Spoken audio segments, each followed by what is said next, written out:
Welcome back, everyone, to another explainer. So take a look in your pantry right now, and chances are you've got today's subject sitting right there on a shelf, the coconut. But listen, we aren't just going to look at it as a cooking ingredient or some refreshing drink on a beach. Oh no. Today we're exploring exactly why this incredible plant earned the title the Tree of Life. And to do that, we're going to unpack the surprisingly meticulous, highly controlled agricultural science, the agronomy, that it takes to actually cultivate it. Because the science behind your favorite tropical staple, it is absolutely fascinating. Okay, here's our roadmap for today. First, the tree of life. Second, the perfect coconut environment. Third, selecting elite mother plants. Fourth, curating the perfect seed. And finally, number 5, inside the coconut nursery. Right, let's jump straight into section 1, the Tree of Life Global Impact. So getting into the big picture here, the coconut, officially known as Cocos nucifera, is a monocot. That just means its seed contains a single embryonic leaf. It belongs to the palmae family, and its global footprint is, well, it's truly staggering. When you look at global production, it's overwhelmingly dominated by just 3 nations. You've got the Philippines, Indonesia, and India. Combine those 3, and they are responsible for a massive 70% of all global coconut production. That's huge. But for this explainer, we're actually going to focus in on the fascinating agronomy practiced by the world's 4th largest producer, Sri Lanka. And Sri Lanka? They take their coconut production very seriously. I mean, so seriously that their production is heavily concentrated in this specific geographic zone that they call the Coconut Triangle. This triangle comprises the districts of Kurunegala, Puttalam, and Gampaha. And it's right here that they cultivate 3 highly specialized indigenous varieties, Typica, Nana, and Arantica. Now check out this number, 110. In Sri Lanka, the local cultural and dietary reliance on this plant is incredibly profound. That single number represents the coconuts consumed per capita every single year. Let that sink in. That means every single person is consuming well over 100 of these annually. So why so many? Well, it all comes down to its sheer versatility. I mean, we all know about coconut milk and milk powder for cooking, right? But then you've got copra for edible oils, you've got charcoal, desiccated coconut, fiber, toddy for alcohol, fuel wood, timber, and even chemicals. Things like methyl esters and glycerin. Honestly, it is incredibly rare to find a single plant that provides so many foundational materials for human survival. It's the whole shebang. Moving on to section 2, the perfect coconut environment, needs and threats. Because getting all those amazing products, it is definitely not easy. Let's transition into the incredibly specific climatic needs of the coconut and the looming threats that are facing the industry today. Here's the thing. A coconut palm is surprisingly demanding. It requires a very specific, absolutely non-negotiable ecological balance to actually thrive. The ideal mean annual temperature has to be right around 27 degrees Celsius. If it drops below 20 degrees, yields absolutely plummet. It also needs at least 1,500 millimeters of well-distributed rainfall every year. But, and here's the catch, it is highly sensitive to both long dry spells and waterlogging. Add to that the need for deep, well-drained, sandy loam soil and at least 2,000 hours of sunshine per year. Mainly because, well, it simply cannot grow in the shade. And when those perfect conditions aren't met, the whole industry suffers.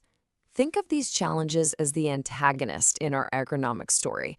Farmers are constantly battling things like relatively low productivity, devastating pests and diseases, severe droughts, and a really narrow genetic diversity that just makes the crops super vulnerable. So to save the industry, farmers can't just plant any old coconut. They need the best of the best, which brings us to the ultimate solution. Welcome to Section 3, Selecting Elite Mother Plants, the draft pick. This is where we get into the highly controlled, rigorous selection of the genetic 1%. This is how agronomists literally draft the champions they use for propagation. Agronomists are looking for visual perfection here. The ideal mother plant is usually between 25 to 40 years old.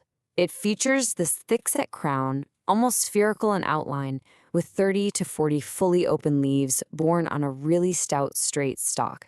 But most importantly, it needs to be what they call a regular bearer. That means it consistently holds about 12 to 14 bunches of nuts at various stages of development.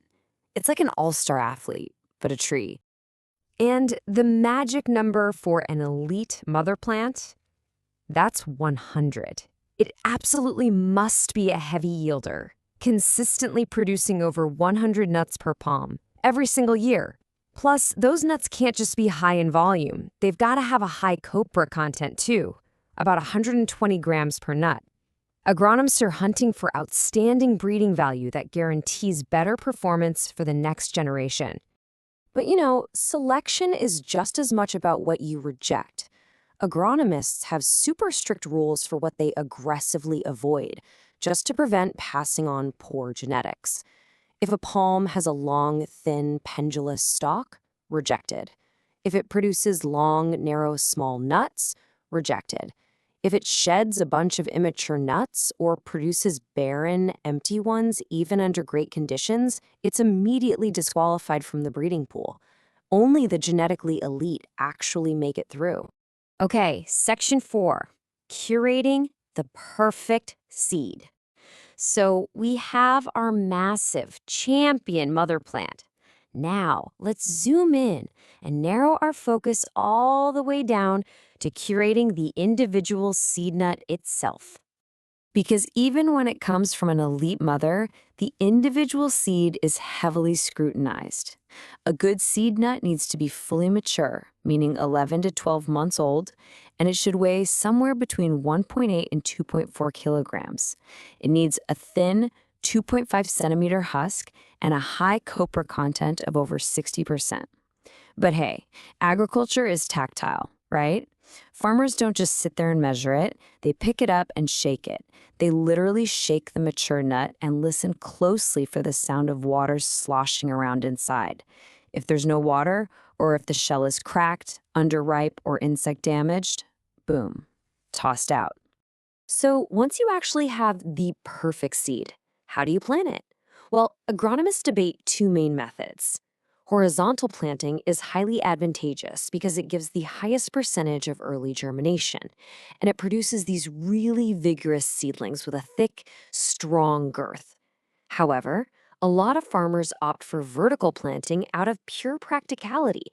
I mean, it saves a ton of space in the pre-nursery and makes transporting the seedlings much, much easier. Which brings us to Section 5, inside the coconut nursery.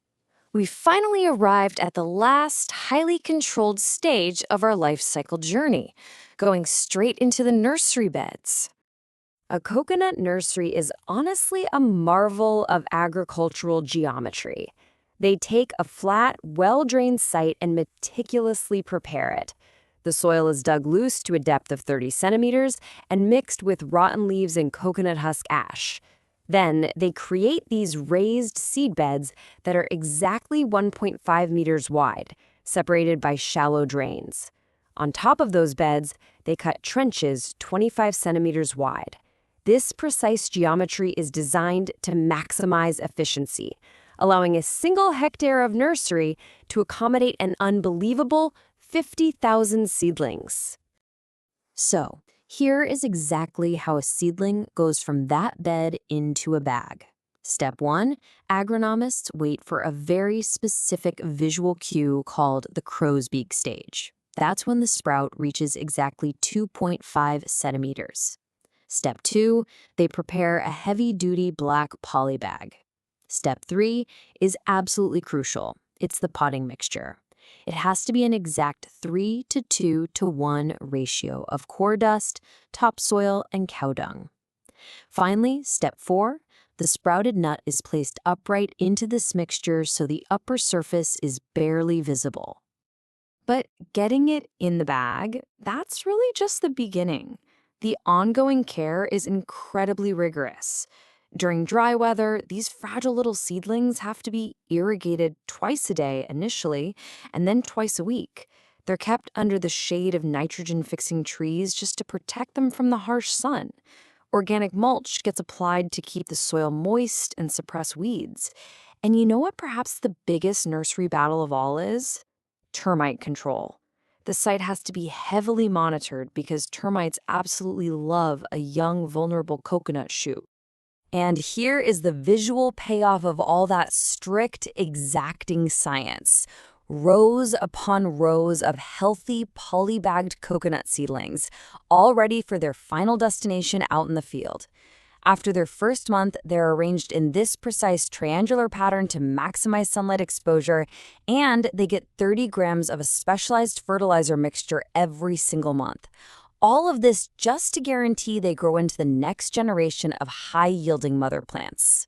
So we've traced the coconut all the way from huge global statistics through ideal climates, elite genetics, and right down into the highly specific soil ratios of a single poly bag.